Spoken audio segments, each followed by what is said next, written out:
kasalanan ay may sumpa ng kaparusahan. At sa mundong ginagalawan natin,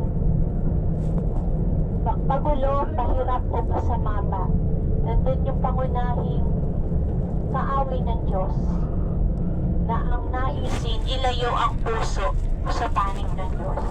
Kung meron ng mga karamdaman physically na mahirap gamutin at may mga sakit na walang lunas o kagamutan, ang espiritual na kalagayan ng tao ay dumaranas din ng matinding karamdaman at ang kaparaanan, ang kagamutan ay mula sa Diyos.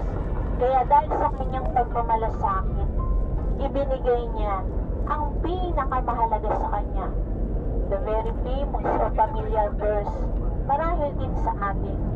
For God so loved the world that He gave His only begotten Son, that whosoever believes in Him shall not perish but have an everlasting life. Dahil sa pag-ibig ng Diyos, the agape love, the greatest love, na tayo nilikha ng Diyos ayon sa kanyang mabuting layunin. Nilikha tayo ng Diyos upang, sabi sa Ecclesiastes 12:13, upang ganapin ang kanyang utos at kalooban. Ngunit dahil nga sa pangunahing kaaway ng Diyos, naiilayo ang puso ng tao sa katuwiran ng Diyos. Ngunit gayon pa rin naman ang pagmamalasakit at paalala ng Diyos na meron siyang ginawa upang tayo maligtas. Dahil ang kaligtasan hindi kayang bayaran ng anumang kayamanan o salapi at hindi sa pamagitan ng mabubuting gawa o good deeds, kundi ang kabayaran sa sumpa ng lake of fire ay ang dugong walang sala. Kaya si Christ, bagamat siya'y anak ng Diyos sa pagiging Diyos, iisa ng nature as God Almighty. Dahil siya'y anak, isinubo niya upang isacrifice ang kanyang buhay. Nagkatawang tao, kasama ng Diyos na lumikha ng langit at lupa, ngunit ibinaba ang sarili, hinubad niya ang kanyang kaluwalhatian upang magkaroon ng body and blood. At alam natin may Jesus. Diba? Tuwing Christmas, birthday ni Jesus, sineselebrate ng mundo. At tuwing Holy Week na meron tayong long vacation upang alalahanin ang hirap na tiniis ni Jesus.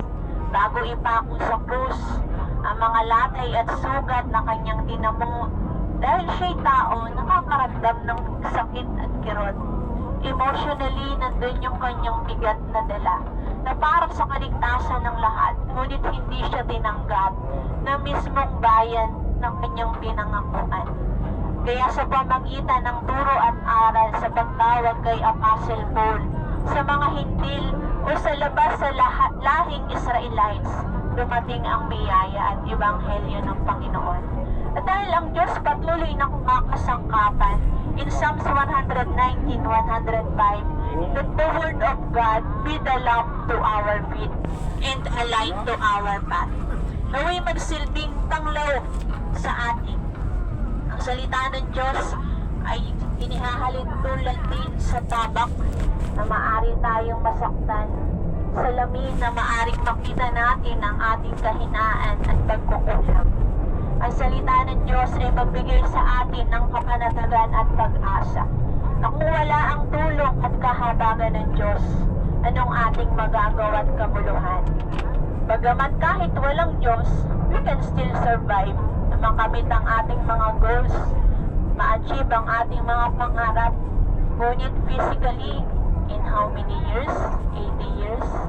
100 years? May enjoy pa ba natin ang buhay pag 100 years na? Makamit man ang lahat, may kawakasan ang ating physical na katawan.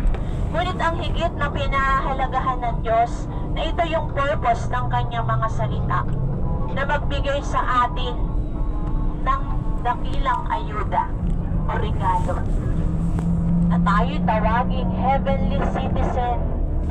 Siguro marami sa atin naghahangad mapuntahan ng iba't ibang bansa o magkaroon ng ibang nationality. Ngunit higit ang pangako ng Diyos na tayo magkaroon ng heavenly citizenship. Maring ang iba'y naghahangad na maka-invest ng mga mansyon o maraming sasakyan. Ngunit sa langit, ang mansyon doon hindi kayang sunugin at bahain. Maganda ang pundasyon, hindi maaari bawasan ang pagkakagawa. At ito inihahanda ng Panginoon sa sinumang naghihintay na handa na nananampalataya sa Kanya bilang Panginoon at tagapagligtas, na sa kabila na ang pangangaral parang isang bagay na kabaliwan na isagawa.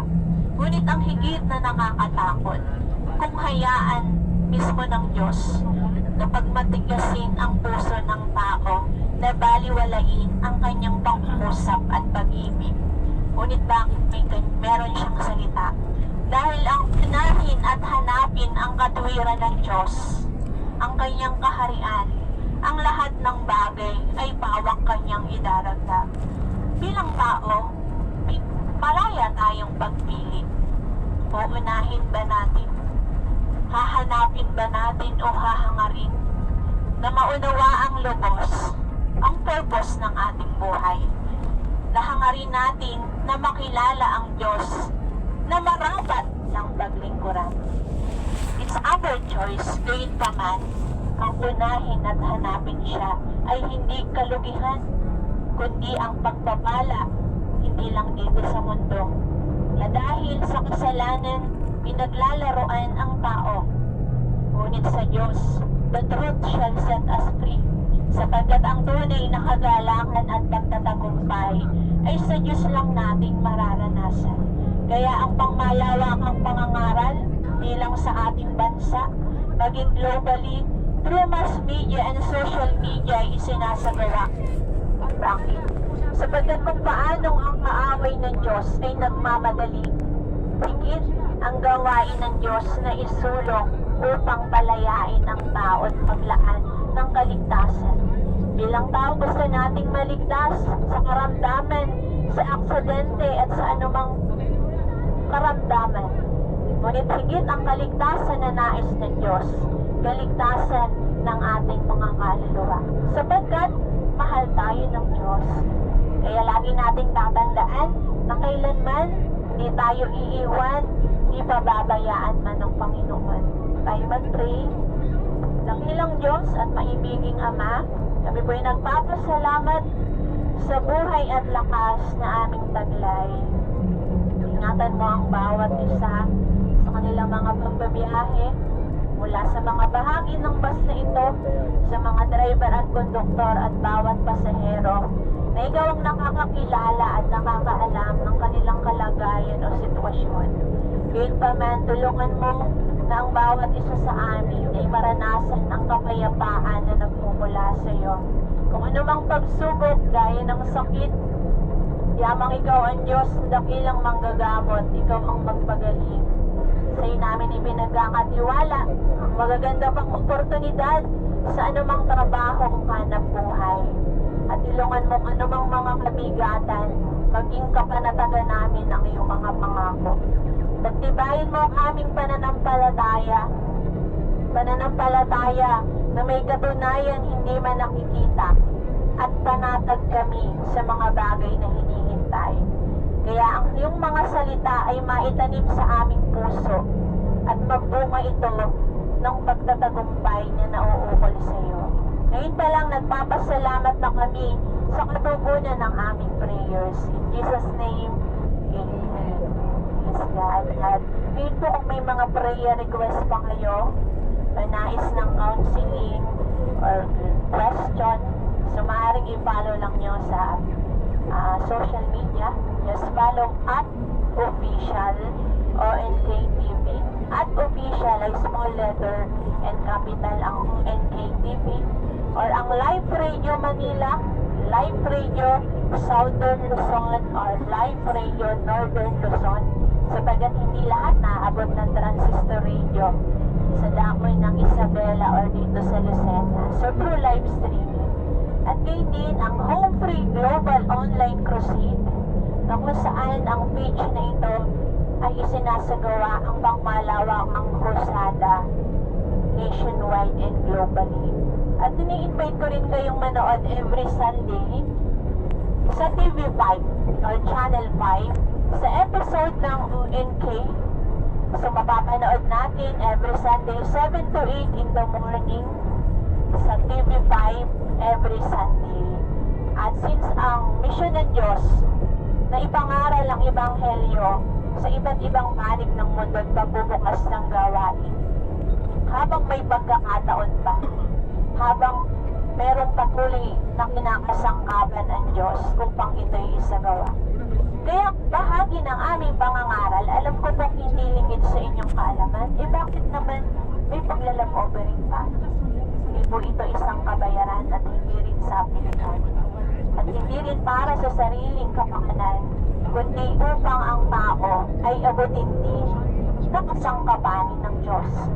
Dahil maraming gugulin at pangangailangan ng bawat isa, physically, at maraming mga pangangailangan para makasurvive. Ngunit bakit may ganitong bahagi? Like the law of nature, kung anong itinanim siyang aanihin.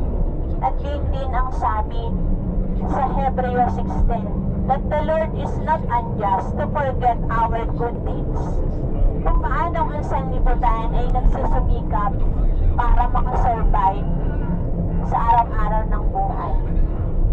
Ang pangangaral ng salita ng Diyos at misyon ng Diyos upang higit na itaguyod sapagkat ang ating pinahalagahan ang spiritual life ng marami. Kaya to be a part of this mission ay isang pribilehiyo. Bagamat hindi lahat bukas ang kaisipan at puso, ngunit tayo naniniwala na ang Diyos gumaganti more than sa ini-expect natin. Dahil ang Diyos ang nakakaalam kung saan ito mapupunta o para ba sa masama o mabuti. Gaya ng sinabi natin, anong itinanim siya nga aninin. Gayunpaman, kapag mabuti, may katiyakan tayo, ang Diyos kumikilos at gumagawa. Kaya nawa ang patuloy na pagpapalad pag-iingat, ang laging sumabawat isa, taglay ang pangako ng Diyos na ating maging